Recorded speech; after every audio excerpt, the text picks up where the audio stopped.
7। पहला, सिद्ध कीजिए कि अवयव ए बराबर 1 ऋण 1 5 ऋण 1 2 1 5 1 3 एक सममित अवयव है। दूसरा, सिद्ध कीजिए कि अवयव ए बराबर 0 1 ऋण 1 ऋण 1 0 1 1 ऋण 1 0 एक विषम सममित अवयव है।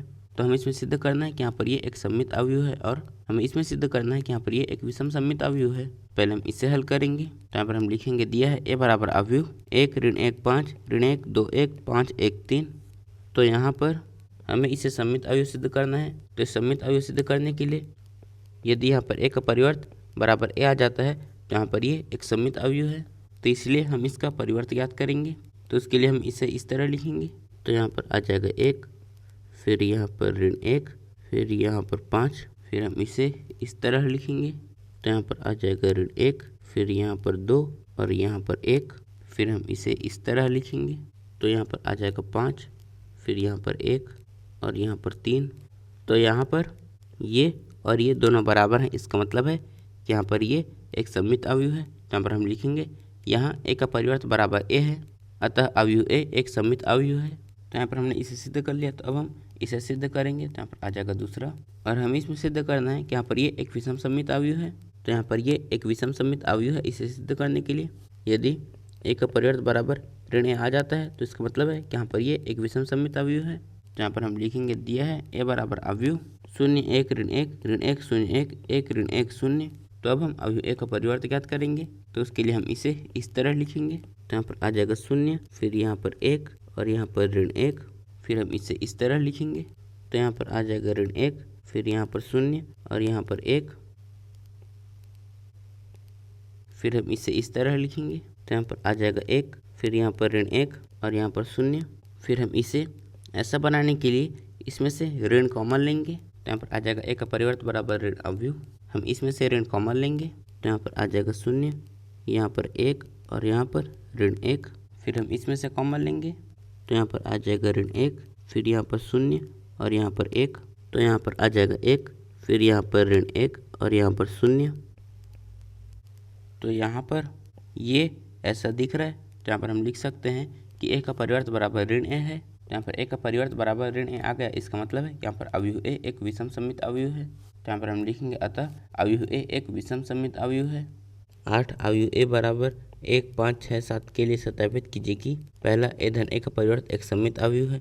दूसरा, ए ऋण ए का परिवर्त एक विषम सममित अवयव है। तो यहाँ पर हमें ये दिया है और हमें इसमें इसकी सहायता से इसे सत्यापित करना है। तो यहाँ पर हम लिखेंगे, दिया है ए बराबर अवयव 1 5 6 7। तो हमें इसमें इसे सत्यापित करना है और इसे सत्यापित करने के लिए हम इसमें अवयव ए और अवयव ए के परिवर्त की आवश्यकता है। तो अब हम एक परिवर्त ज्ञात करेंगे। तो उसके लिए हम इसे इस तरह लिखेंगे। तो यहाँ पर आ जाएगा 1 5, फिर इसे इस तरह, तो यहाँ पर 6 7। तो यहाँ पर अब हम इसे हल करेंगे और हमें इसमें सत्यापित करना है कि यहाँ पर ये एक सममित अवयव है और ये एक विषम सममित अवयव है। तो यदि ए धन ए का परिवर्त बराबर आ जाता है ए धन ए के परिवर्त के, तो इसका मतलब है कि यहाँ पर ये एक सममित अवयव है। और यदि ए ऋण ए के परिवर्त बराबर आ जाता है ऋण ए के परिवर्त के, तो इसका मतलब है कि यहाँ पर ये एक विषम सममित अवयव है। तो इसे स्थापित करने के लिए सबसे पहले हम ए धन ए का परिवर्त ज्ञात करेंगे। तो यहाँ पर आ जाएगा अवयव ए धन अवयव ए का परिवर्त। तो यहाँ पर ए धन ए का परिवर्त बराबर अवयव, हम इसमें इसे जोड़ेंगे। तो यहाँ पर आ जाएगा 2 और यहाँ पर 11, फिर हम इसमें इसे जोड़ेंगे। तो यहाँ पर आ जाएगा 11, फिर यहाँ पर 14। तो यहाँ पर हमने ए धन ए का परिवर्त ज्ञात कर लिया। तो अब हम ए धन ए के परिवर्त का परिवर्त ज्ञात करेंगे। तो उसके लिए हम इसे इस तरह लिखेंगे। तो यहाँ पर आ जाएगा 2 11, फिर इसे इस तरह, तो यहाँ पर 11 14। तो यहाँ पर इसका मान और इसका मान दोनों का मान बराबर आया है, इसका मतलब है कि यहाँ पर ये एक सममित अवयव है। तो यहाँ पर हम लिखेंगे, यहाँ ए धन ए के परिवर्त का परिवर्त बराबर है ए धन ए के परिवर्त के, अतः ए धन ए का परिवर्त एक सममित अवयव है। तो यहाँ पर हमने इसे हल कर लिया। तो अब हम दूसरा हल करेंगे। तो यहाँ पर हमें इसमें सत्यापित करना है कि यहाँ पर ये एक विषम सममित अवयव है। तो उसके लिए सबसे पहले हम ए ऋण ए का परिवर्त ज्ञात करेंगे। तो यहाँ पर आ जाएगा ए ऋण ए का परिवर्त। तो यहाँ पर अवयव ए ऋण अवयव ए का परिवर्त। तो यहाँ पर ए ऋण ए का परिवर्त बराबर अवयव, हम इसमें इसे घटाएंगे। तो यहाँ पर आ जाएगा 0, यहाँ पर ऋण 1, फिर इसमें इसे घटाएंगे। तो यहाँ पर आ जाएगा 1 और यहाँ पर 0। तो यहाँ पर हमने ए ऋण ए का परिवर्त ज्ञात कर लिया। तो अब हम ए ऋण ए के परिवर्त का परिवर्त ज्ञात करेंगे। तो उसके लिए हम इसे इस तरह लिखेंगे। तो यहाँ पर आ जाएगा 0, यहाँ पर ऋण 1, फिर इससे इस तरह, तो यहाँ पर आ जाएगा 1 और यहाँ पर 0। तो सत्यापित करने के लिए यहाँ पर ये एक विषम सममित अवयव है, हम इसमें से ऋण कॉमन लेंगे तो यहाँ पर आ जाएगा a ऋण a के परिवर्त का परिवर्त बराबर ऋण अवयव। तो जब हम इसमें से ऋण कॉमन लेंगे तो यहाँ पर आ जाएगा 0 ऋण 1, फिर यहाँ पर 1 और 0। तो यहाँ पर a ऋण a के परिवर्त का परिवर्त बराबर है ऋण a ऋण a के परिवर्त के। इसका मतलब है कि यहाँ पर ये एक विषम सममित अवयव है। तो यहाँ पर हम लिखेंगे अतः a ऋण a का परिवर्त एक विषम सममित अवयव है। न यदि a बराबर अवयव 0 ab ऋण a 0 c ऋण b ऋण c 0, तो 1/2 a धन a का परिवर्त तथा 1/2 a ऋण a का परिवर्त ज्ञात कीजिए। तो हमें इसमें ये दिया है और हमें इसमें इसकी सहायता से इसे ज्ञात करना है। तो यहाँ पर हम लिखेंगे दिया है a बराबर अवयव 0 ab ऋण a 0 c ऋण b ऋण c 0। तो यहाँ पर हमें इसमें इसे ज्ञात करना है और हमें इसमें a की परिवर्त की भी आवश्यकता है। तो इसलिए अब हम a का परिवर्त ज्ञात करेंगे। तो उसके लिए हम इसे इस तरह लिखेंगे। तो यहाँ पर आ जाएगा 0 ab, फिर इससे इस तरह, तो यहाँ पर ऋण a 0 c, फिर इससे इस तरह, तो यहाँ पर ऋण b ऋण c 0। तो यहाँ पर अब हम पहले इसे ज्ञात करेंगे। तो यहाँ पर आ जाएगा 1/2 गुणा अवयव, यहाँ पर a धन a का परिवर्त है तो हम इन दोनों को जोड़ेंगे। तो हम पहले इसमें इसे जोड़ेंगे। तो यहाँ पर आ जाएगा 0, यहाँ पर 0 और यहाँ पर भी 0। फिर हम इसमें इसे जोड़ेंगे तो यहाँ पर आ जाएगा 0। इसी तरह से हम इसमें इसे जोड़ेंगे तो यहाँ पर आ जाएगा 0, यहाँ पर 0 और यहाँ पर भी 0। तो यहाँ पर 1/2 गुणा a धन a का परिवर्त बराबर, यहाँ पर यह 0 अवयव और जब हम 1/2 का इसमें गुणा करेंगे तो भी इसका मान 0 ही होगा। तो यहाँ पर 1/2 a धन a का परिवर्त का मान आया है 0। तो अब हम इसका मान ज्ञात करेंगे। तो यहाँ पर आ जाएगा 1/2 a ऋण a का परिवर्त बराबर 1/2 गुणा अवयव। तो अब हम इसमें इसे घटाएंगे तो यहाँ पर आ जाएगा 0। फिर हम a में ऋण 1 घटाएंगे तो ऋण का ऋण में गुणा, तो यहाँ पर a धन a, फिर हम a में a जोड़ेंगे तो यहाँ पर आ जाएगा 2a। इसी तरह से यहाँ पर 2b, फिर हम इसमें इसे घटाएंगे तो यहाँ पर आ जाएगा ऋण 2a, फिर यहाँ पर 0 और यहाँ पर 2c, फिर हम इसमें इसे घटाएंगे तो यहाँ पर आ जाएगा ऋण 2b, फिर यहाँ पर ऋण 2c और यहाँ पर 0। तो यहाँ पर 1/2 गुणा a ऋण a का परिवर्त बराबर, हम इसमें से 2 कॉमन लेंगे तो 2 का इसमें गुणा होगा। तो यहाँ पर आ जाएगा 1/2 गुणा 2, फिर 2 से 2 कट जाएगा तो यहाँ बचेगा 1। तो यहाँ पर आ जाएगा अवयव, हमने इसमें से 2 कॉमन लिया है तो यहाँ पर आ जाएगा 0, यहाँ पर a, फिर यहाँ पर b, फिर यहाँ पर ऋण a, यहाँ पर 0 और यहाँ पर c, फिर यहाँ पर ऋण b, यहाँ पर ऋण c और यहाँ पर 0। यहाँ पर हमने इसका मान ज्ञात कर लिया और यहाँ पर इसका मान आया 0 ab ऋण a 0 c ऋण b ऋण c 0। 10 निम्नलिखित अवयवों को एक सममित अवयव तथा एक विषम सममित अवयव के योगफल के रूप में व्यक्त कीजिए। तो हमें इसमें इन्हें एक सममित अवयव तथा एक विषम सममित अवयव के योगफल के रूप में व्यक्त करना है। तो सबसे पहले हम इसे हल करेंगे। तो यहाँ पर हम लिखेंगे माना a बराबर अवयव 3 5 1 ऋण 1। तो हम इसमें इसे एक सममित अवयव तथा एक विषम सममित अवयव के योगफल के रूप में व्यक्त करना है। मतलब हम इसमें a बराबर 1/2 a धन a का परिवर्त धन 1/2 a ऋण a का परिवर्त ज्ञात करना है। तब हम इसका परिवर्त ज्ञात करेंगे तो यहाँ पर आ जाएगा a का परिवर्त बराबर, हम इसे इस तरह लिखेंगे तो यहाँ पर आ जाएगा 3 5, फिर से इस तरह, तो यहाँ पर 1 ऋण 1। तो यहाँ पर अब हम सममित अवयव ज्ञात करेंगे तो होता है 1/2 a धन a का परिवर्त, तो यहाँ सममित अवयव बराबर 1/2, हम इसे ज्ञात करेंगे। तो उसके लिए हम इन दोनों को जोड़ेंगे तो यहाँ पर अवयव, तो हम इसमें इसे जोड़ेंगे तो यहाँ पर आ जाएगा 6, यहाँ पर 6, फिर हम इसमें इसे जोड़ेंगे तो यहाँ पर आ जाएगा 6 और यहाँ पर ऋण 2। तो यहाँ पर सममित अवयव बराबर अवयव, हम इसका इसमें गुणा करेंगे तो इसका इन सभी में गुणा होगा।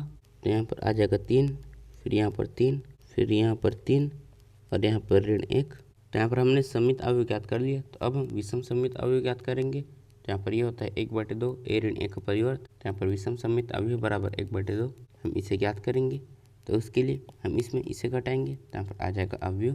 तो यहाँ पर हम इसमें इसे घटाएंगे तो यहाँ पर आ जाएगा 0, फिर यहाँ पर 4, फिर हम इसमें इसे घटाएंगे तो यहाँ पर आ जाएगा ऋण 4 और यहाँ पर 0।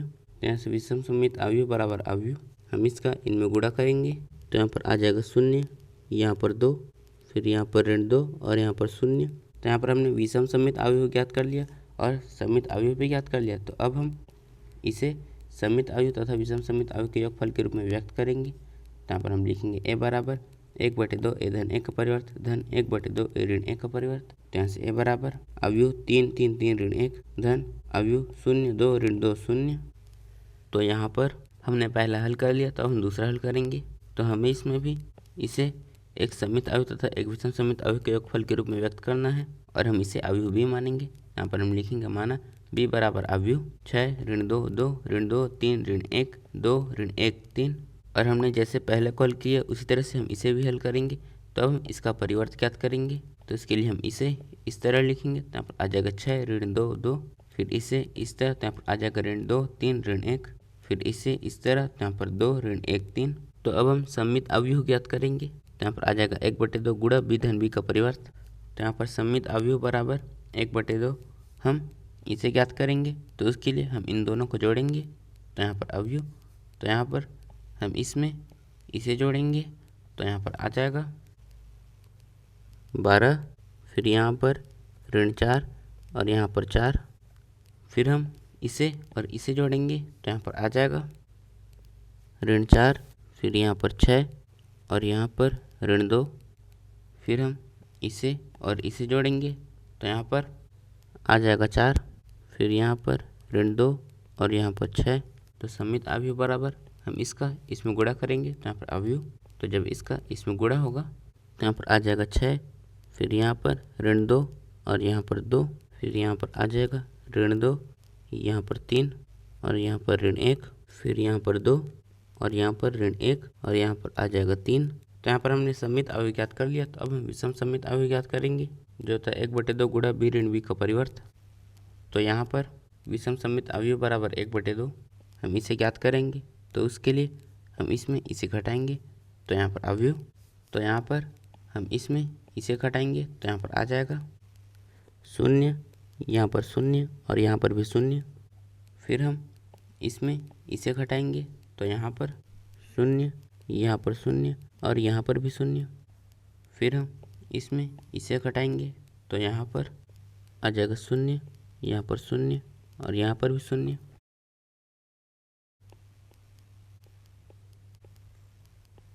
विषम सम्मित अवयव बराबर हम इसका इसमें गुणा करेंगे तो भी इसका मान ऐसे ही रहेगा। इसका मतलब है कि हमें वापस यही प्राप्त हो जाएगा।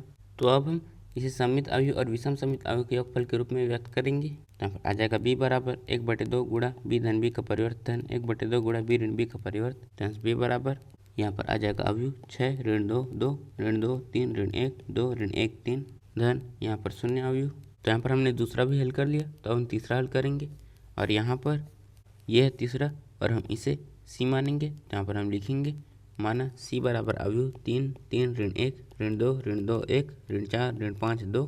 तो अब हम इसका परिवर्त ज्ञात करेंगे।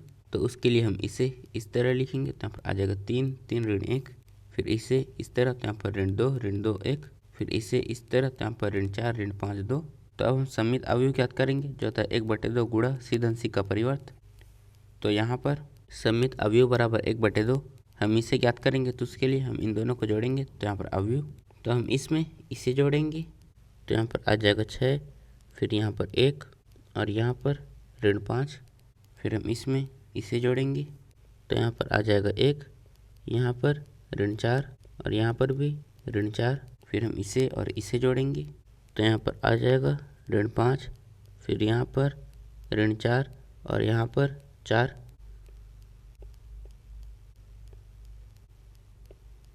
तो सम्मित अवयव बराबर हम इसका इसमें गुणा करेंगे। तो यहाँ पर अवयव, तो जब इसका इनमें गुणा होगा तो यहाँ पर आ जाएगा 3, फिर यहाँ पर 1/2 और यहाँ पर ऋण 5/2। इसी तरह से यहाँ पर आ जाएगा 1/2, फिर यहाँ पर ऋण 2 और यहाँ पर ऋण 2 और यहाँ पर ऋण 5/2, फिर यहाँ पर ऋण 2 और यहाँ पर 2।